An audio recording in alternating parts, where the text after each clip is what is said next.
Bonjour à toutes et à tous et merci de nous retrouver pour cet entretien spécial autour de la problématique de l'accès de la santé en Afrique à l'aune des objectifs de développement durable. Pour l'évoquer, j'ai le plaisir d'accueillir le docteur Denis Foretia. Docteur Denis Foretia est le directeur exécutif du CAFU Policy Institute, think tank de la Fondation Denis Lenora Foretia, dont il est le fondateur. Il est également directeur du Centre pour la santé multiculturelle et mondiale et directeur associé de l'Institut de chirurgie mondiale, tous deux situés au Centre des sciences de la santé de l'Université de Tennessee à Memphis. Il a précédemment été enseignant au département de chirurgie de l'Université Johns Hopkins et enseignant associé au département de santé internationale de la Johns Hopkins Bloomberg School of Public Health à Baltimore. Chirurgien de formation, ses principaux centres de recherche et d'intérêt portent sur le développement durable, la politique de la santé publique et la question de la gouvernance et des économies africaines. Il vient de prendre part à la deuxième édition du Forum africain de la presse économique et financière qui a refermé ses portes il y a quelques heures seulement à Abidjan en Côte d'Ivoire. Docteur Denis Foretia, bienvenue à vous. Merci, docteur Steve, pour cette invitation et l'opportunité d'échanger avec vous sur un sujet aussi important. Merci infiniment d'avoir répondu à notre question. Nous allons parler de santé en Afrique et de développement durable, mais avant, je voudrais qu'on fasse une rétrospective et qu'on s'interroge. Le continent africain particulièrement et le monde entier a été marqué par la pandémie du COVID-19 qui a modifié les habitudes de notre humanité. D'après vous, quelles sont les leçons apprises par le continent africain de cette pandémie et comment les systèmes de santé peuvent-ils être renforcés pour répondre de manière favorable ou bien de manière efficace à des prochaines crises éventuelles à venir? Merci, Steve, pour cette question. C'est une question vraiment importante. Oui, l'Afrique a de nombreuses leçons à tirer de la pandémie de COVID. Certains dirigeants ont déjà pris cette leçon et est en train de passer sur des politiques concrètes. Mais pour moi, ce qu'il faut retenir sur ces crises, la pandémie de COVID, pour moi, la première chose est de retenir que l'Afrique doit cesser de dépendre de l'extérieur dans le secteur clé de son économie. Pour moi, c'est vraiment important. Il doit avoir une collaboration et des partenariats significatifs et pragmatiques, comme ce qu'a fait l'Africa CDC. Et nous, les citoyens, nous, en tant qu'Africains, doivent vraiment assumer réellement notre propre développement et prendre l'initiative à cet égard. Pour moi, c'est le véritable première leçon à tirer. Deuxièmement, il est reconnu que les économies résilientes sont plus en plus souvent les économies vraiment ouvertes. Et c'est une autre leçon importante que j'ai tirée de la pandémie COVID. La plupart des économies vraiment diversifiées d'Afrique ont réagi de manière beaucoup plus robuste au COVID-19. C'est une autre leçon à tirer. Et on ne peut pas se préparer à une pandémie pendant la pandémie. Donc, nous devons donc nous assurer que des institutions solides sont en place dans nos pays. Ça, c'est une autre leçon à tirer. Et en fait, des mesures de protection sociale doivent être considérablement renforcées. Évidemment, nos gouvernements continuent de dire qu'il n'y a pas d'argent, mais vous voyez des pays comme le Ghana, le Sénégal, le Kenya, le Rwanda le faire. Ce n'est pas que nous ne pouvons pas le faire, mais pour moi, nous n'avons tout simplement pas la volonté politique de le faire. Et c'est ça, pour moi, les leçons à tirer de la pandémie de COVID. Merci. Docteur Denis Foretia, en tant que chirurgien, praticien de soins et surtout du développement, quel est votre regard sur les soins en Afrique, sur l'accès et la qualité des soins en Afrique au regard des objectifs de développement durable? Ah, oui, Steve, le rapport entre la qualité des soins de santé en Afrique et le développement durable, c'est une question fondamentale sur laquelle nous pourrions discuter pendant plusieurs heures aujourd'hui. Mais permettez-moi de relever trois petits points précis sur ces sujets. Premièrement, depuis plusieurs décennies maintenant, il est désormais acquis que la santé est vraiment une richesse. Les pays qui en font une priorité pour leur pays, pour leurs citoyens, ont tendance à mieux s'en sortir par rapport aux autres. En effet, on voit les pays qui se distinguent font des investissements importants dans dans ce secteur de la santé et ouvrent leur pays, leurs économies aux innovations dans le domaine de la santé. Et ça, c'est vraiment important. Mais malheureusement, la plupart de nos pays africains ne donnent toujours pas la priorité à la santé et investissent moins de 5% de leur budget dans ces secteurs critiques. Pour moi, c'est ce qui est fort regrettable. La deuxième chose de relever, c'est si des progrès ont été réalisés dans de nombreux domaines de la santé sur le continent, la gouvernance de la plupart de nos pays, notamment en Afrique francophone, reste très, très centralisée. Cela crée vraiment des problèmes majeurs. Et il est très, très difficile pour les responsables de la santé de répondre rapidement aux crises ou d'anticiper convenablement sur l'avenir. C'est ça vraiment un problème aussi. Et c'est un domaine qui mérite une grande attention si nous voulons faire des progrès décents vers la réalisation des objectifs de développement durable. La troisième chose à relever, c'est aujourd'hui, l'Afrique est vraiment confrontée par le double fardeau des maladies transmissibles et non transmissibles sur le continent, partout sur le continent. Mais la réponse demeure très faible, voire insignifiante face aux problèmes croissants de la maladie non transmissible, telles que l'hypertension, les maladies cardiaques, les cancers, etc. Bref, à mon avis, une réponse appropriée va au-delà, vraiment au-delà de la réponse gouvernementale. Pour moi, dans ce sens, le secteur privé doit jouer un rôle vraiment décisif. C'est de là que viendront l'innovation et des réponses réelles.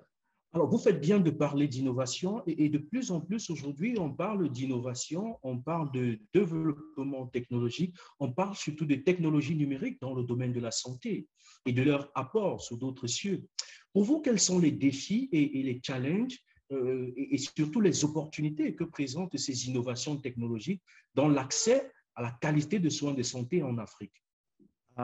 Oui. Il ne fait aucun doute aujourd'hui que l'innovation est le seul moyen de garantir le progrès. Vraiment, ça, c'est pas seulement dans le secteur de la santé, mais comme beaucoup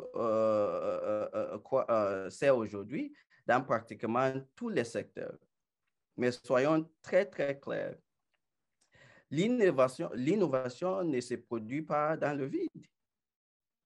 Elle est soutenue et renforcée par l'action politique. Ici, notre équipe travaille beaucoup dans ce domaine.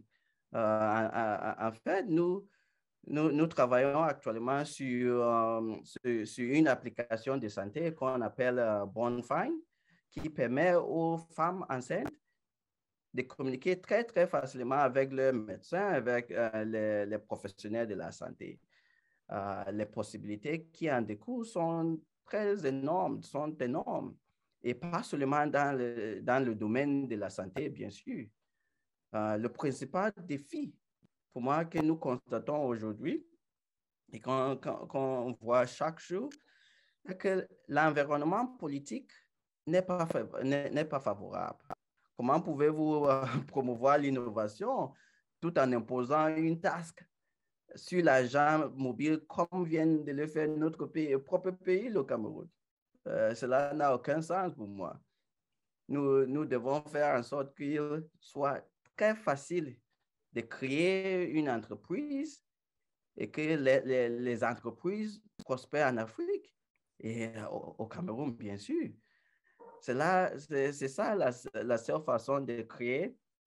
Et pour moi, la seule façon de créer des emplois et d'augmenter le niveau de vie.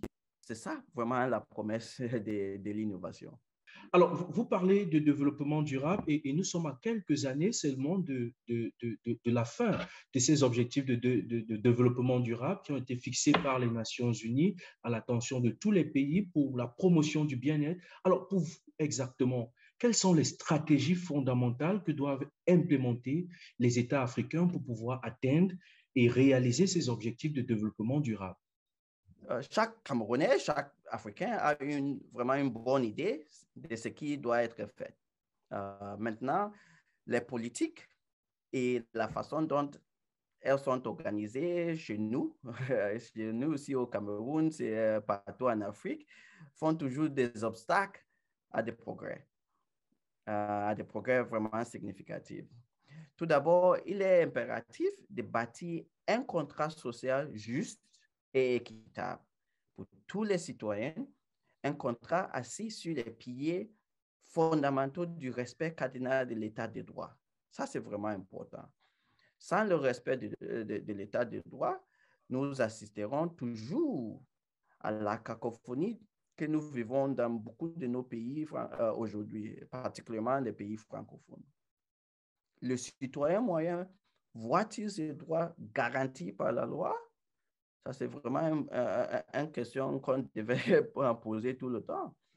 Lorsque nous pourrions faire respecter et garantir les droits fondamentaux des citoyens, notre développement adviendra inexorablement pour moi. Et si nous le faisons, la pensée créative et l'ingéniosité individuelle seront vraiment libérées comme jamais auparavant. C'est ma seule et unique recommandation si nous voulons transformer fondamentalement nos sociétés. Si nous y parvenons, nous œuvrons bien sûr une de prospérité partagée pour tous les Camerounais et pour tous les Africains. Alors, vous avez bien parlé de recommandations et je voudrais que nous sortions de ce bel entretien par quelques recommandations. Docteur Denis Foretia, je vous invite, pour vous, quelles sont les recommandations donc fondamentales que vous pouvez formuler à l'endroit des décideurs politiques en Afrique en vue de l'atteinte de l'objectif de développement durable numéro 3 relatif à l'accès à la santé en Afrique? Oui, deux idées concrètes me viennent rapidement pour votre question. Premièrement, nos gouvernements doivent cesser de penser qu'ils ont la responsabilité totale de nous développer, nous les citoyens. Non, ils devraient plutôt permettre aux Africains, aux Camerounais, qui cherchent à se développer eux-mêmes, de le faire. Mais vous constatez toujours, les autorités publiques ont créé tellement de barrières qui empêchent les citoyens de prendre des initiatives en vue d'améliorer la société. Je vais donner un exemple. Beaucoup de nos gouvernements, notamment en Afrique francophone, aujourd'hui, continuent à penser que ce sont eux qui doivent déterminer le nombre de médecins, d'infirmières dans le pays.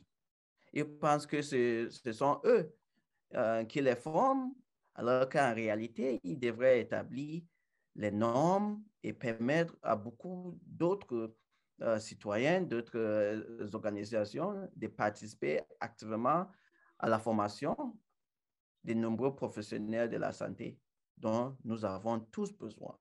C'est la première, pour moi, c'est la première chose à faire et elle est vraiment fondamentale.